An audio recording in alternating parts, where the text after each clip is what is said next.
served as education emissary for the Jewish Agency in Ontario for 3 years, during which time he was in charge of Israel advocacy programming. In 2008, he was accepted to the highly respected training program of the Israeli Minister of Tourism, a course designed to identify and train key individuals to manage the minister's operations and to serve as tourism representative overseas. After graduation, he oversaw the Ministry of Tourism marketing programs for tourism to Israel from Eastern Europe, Central Europe, Russia, and Ukraine. Mr. Eshel is a former tour guide for Israel's national parks at Kurman, Megiddo, Bet Sharim, and Tzipori, and has contributed to official park guidebooks. He speaks 5 languages. It gives me a great pleasure to welcome Omer Eshel to our community.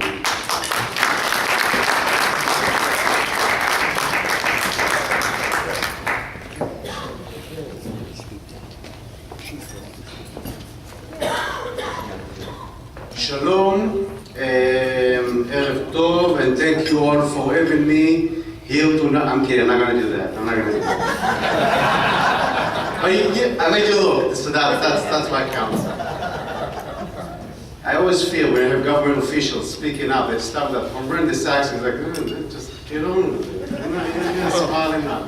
I got to spare you this one. I wrote a nice governmental speech. And I said, hence, this is Mishpuche. I'm going to leave that governmental speech back home. Again, I'll spare you the agony of listening to government numbers.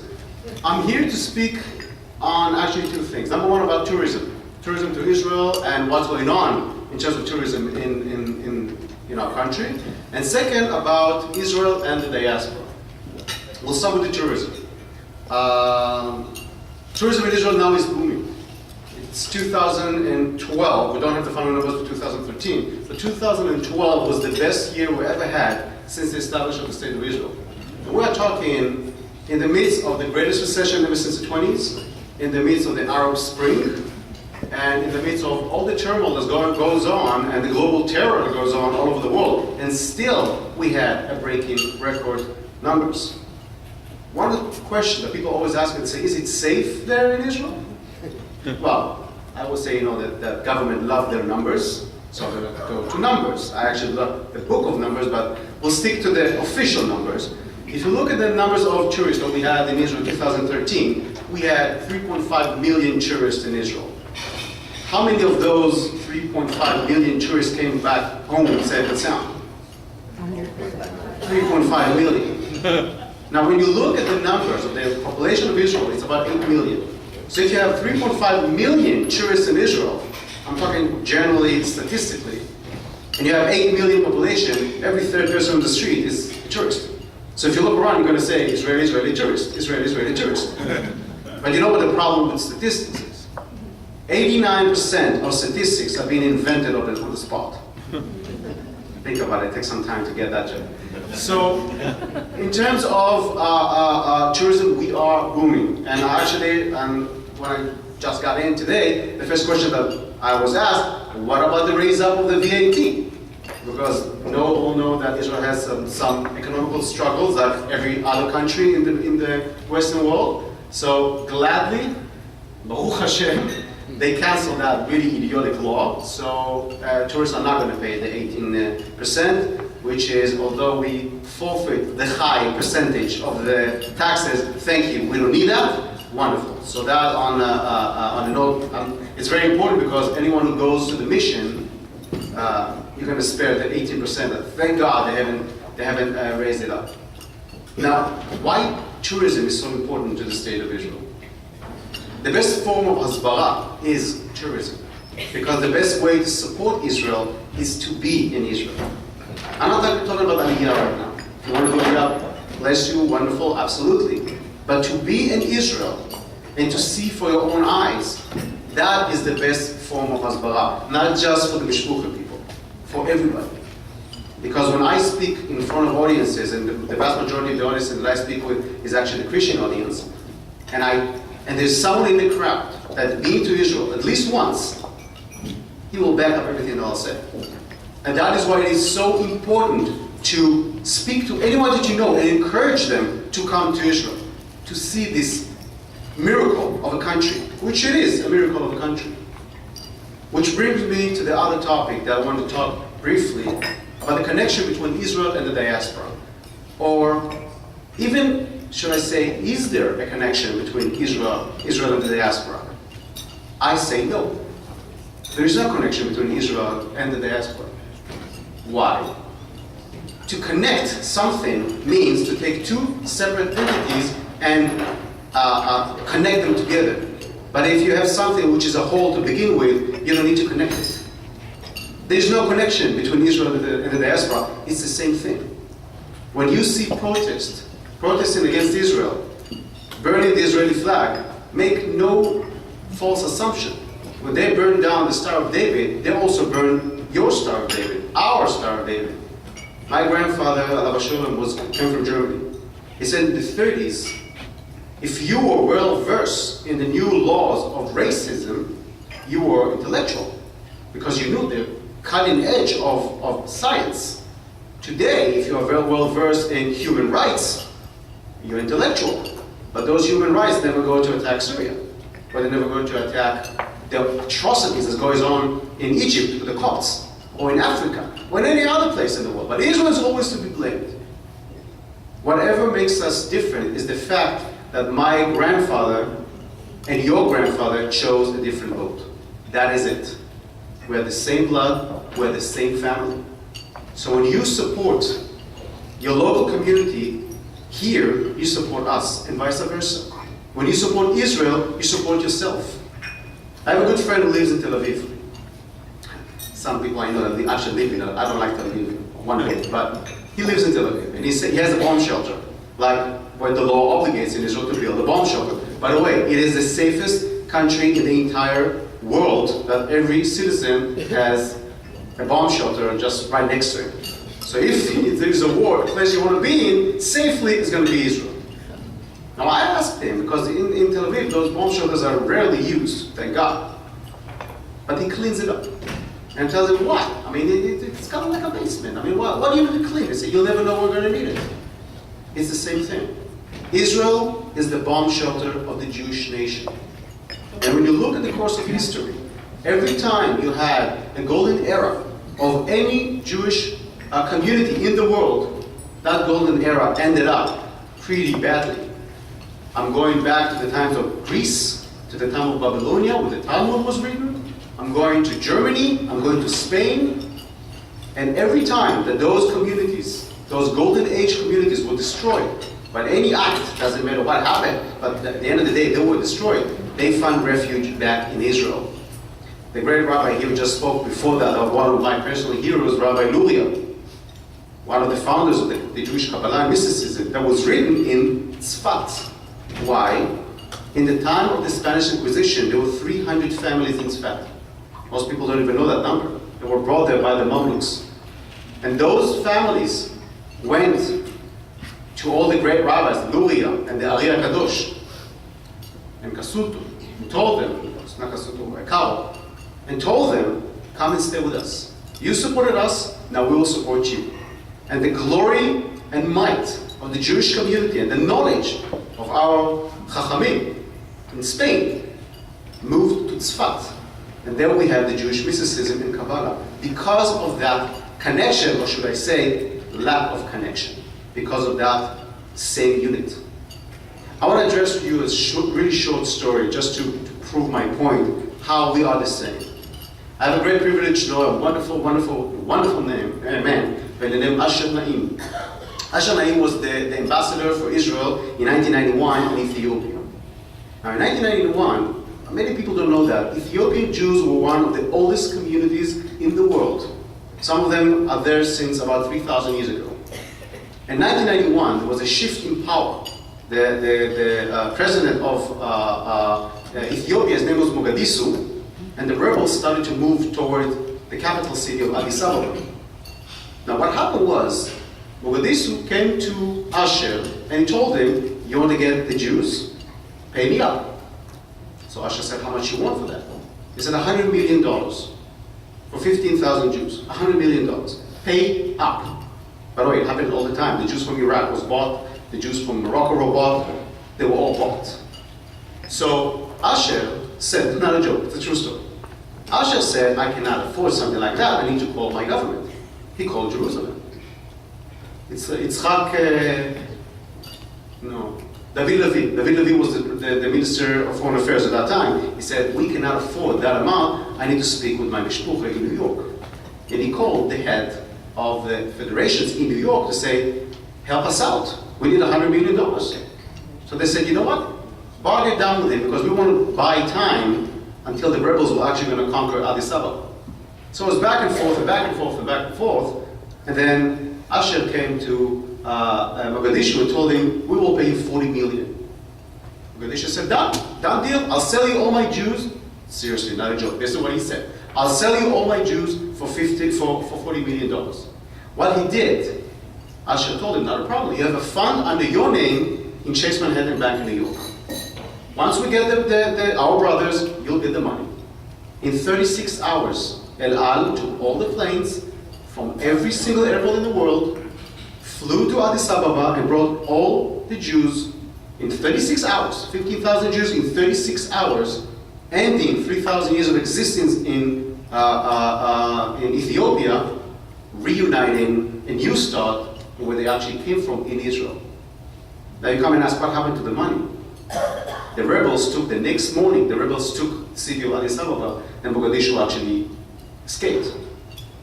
That following morning, the new Minister of Foreign Affairs called upon all the ambassadors to swear allegiance to him. And he saw Mr. Naim. He said, Israel, you owe me money.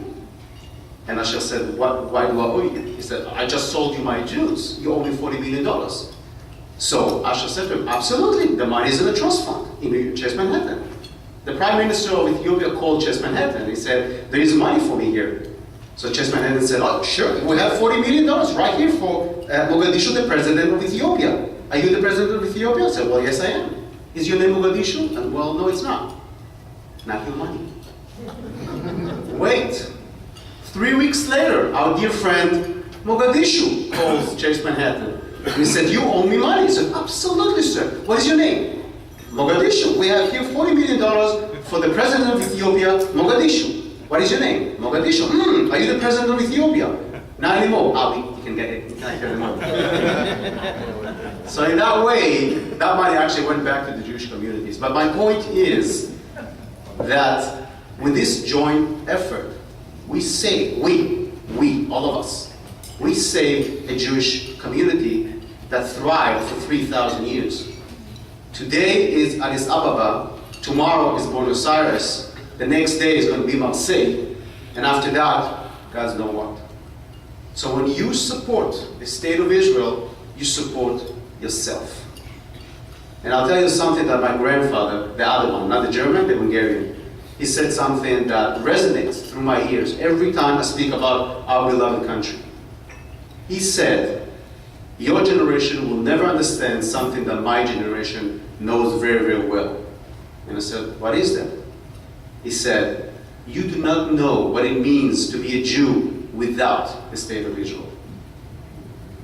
And in that, every single morning, when I wake up, every single night, when I kiss my baby goodnight, I thank Hashem for us to have, all of us, to have the state of Israel. Yeah. Thank you.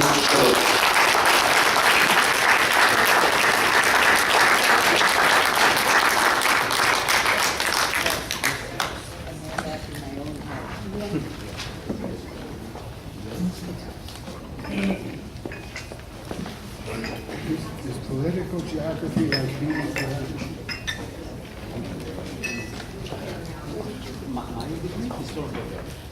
Does anybody have any questions for Omer? You want to go back? Any questions? Questions? Sure, absolutely. Yishlei Shalom. Please. How can it be a Jewish event without questions?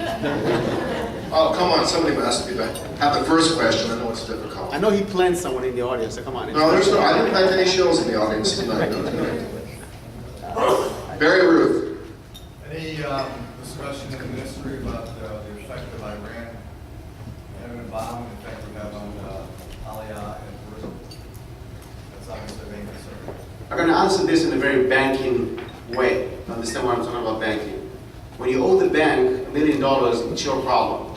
When you owe the bank $100 million, that's the bank's problem. Iran is not the problem of Israel. Iran is the problem of the entire free world. Do we have concerns? Absolutely. But once Iran has a nuke, it doesn't threaten Israel. It does also because Israel is a member of the free world. It affects absolutely anybody. So yes, we are, of course.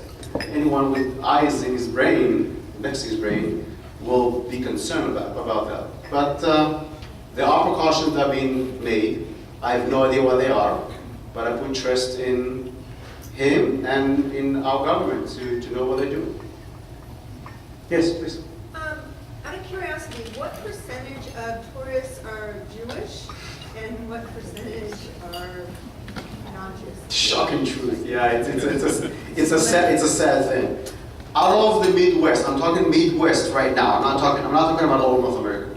Midwest, sadly, less than 15% of tourists are Jewish. Really? Yes, and I'm talking including federations, missions, birthright, the whole schmuck, everything. Can we trust those numbers? Yes, 15%. But let me add to this because people are looking at what? Yes, but in terms of population, the Jewish population in the Midwest is a speck compared to the rest of the population. Second of all, when you look at the overall numbers of Jews from all of North America, including the coast, when you have the largest shtetls over there, then yeah, that boosts up the numbers. But still, the numbers including the entire US and Canada, from Canada, by the way, the vast majority are Jewish. But when you do the entire calculation of everybody, it reaches about 35 to 36% Jewish, then the rest is mainly evangelical from the US and Catholics. Please. Is there a lot of Jewish European tourism? Yes, absolutely. Two major countries that you see that almost 100% of the tourism from there are Jewish is France and England. Huge. Well, they are the only Jewish communities that remain in. Well, that's why. Yeah. Any other question? Yes. Do you see an increase in Aliyah from France? Yes, I do actually. I don't have the numbers because I don't work for the Jewish Agency. I'm sure Omer will have much better numbers than I do. I just listen to the language that is spoken on the street. So Elat and Netanya, both of them, most of them are Marseille people. Yes, there's a lot of, and actually there's an interesting story. In 1999, one of the rabbis of Marseille came and said that Zionism is obsolete because Holocaust will never happen again, and we are safe and secure here in France. 1999. Yeah. This rabbi lives today in Poleg in Netanya, fled from France. What can you do? Yes, please. Israel frequently involves itself throughout the world in humanitarian matters. How much pressure was there on Israel to accept Syrian refugees? Actually, it's not in the news here in the States, and I'm very sorry to see that it's not in the news here in the States, but every day we have citizens from Syria have been getting treatment in Israel, but they do not stay in Israel. They stay in the hospitals and then they've been shipped to Turkey. They cannot be in Israel because it's an enemy state. But yes, we do give aid every single day. Because look, at the end of the day, on the other side of the border, they're humans too. So it is an atrocity what's going on with it. And just thinking what would have happened if they would have ever crossed that border. Yes. Sorry, again?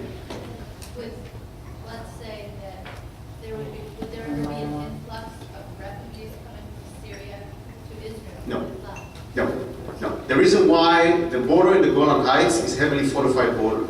It's not like the one in Egypt. Now the one in Egypt is heavily fortified also. But that's up until the last year and a half. Before that, we just could walk from Israel to Sinai without any problem. No, Syria is a well-fortified border. Again, it's an enemy state. Yes?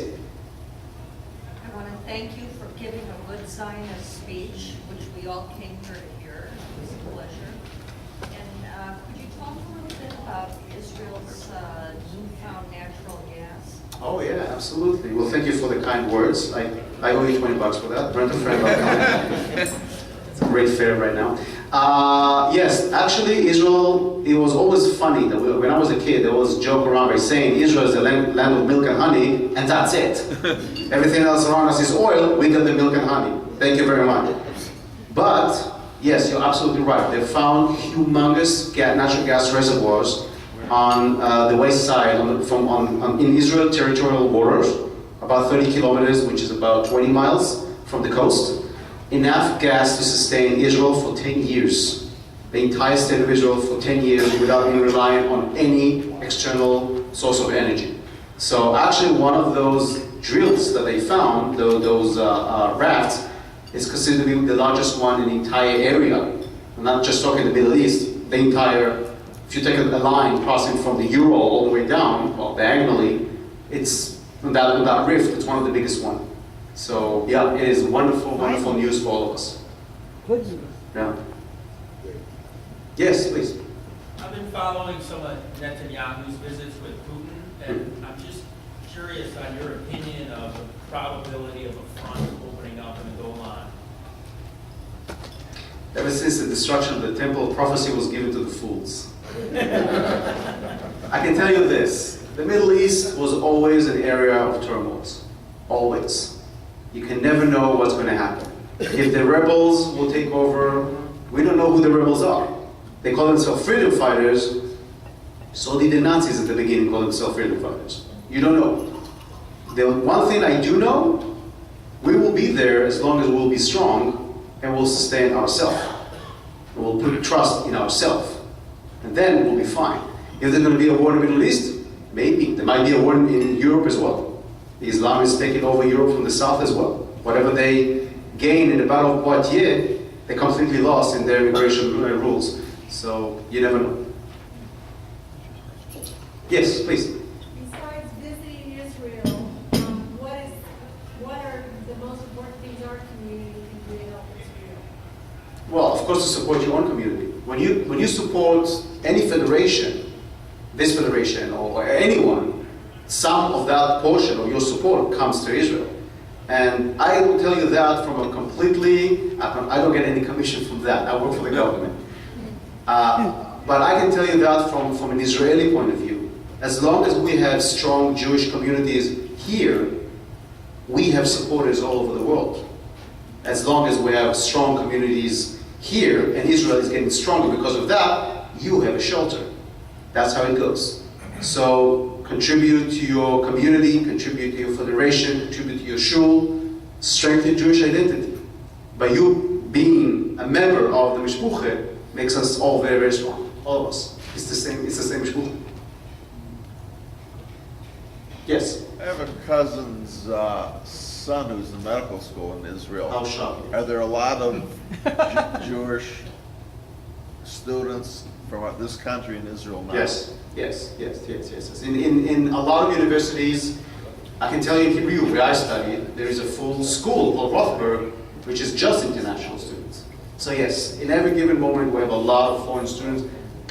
80% of them are Jewish. Okay. We do have a percentage of Christian who come over for theological and biblical studies. Right. And archaeology, by the way. Archaeology is very, very big on the Christian audience. Huge, because it proves the Bible again and again and again and again. Yep. So, but the vast majority in academia is Jewish.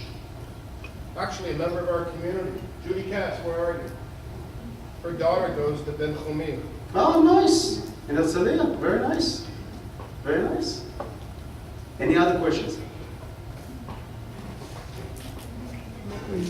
Okay.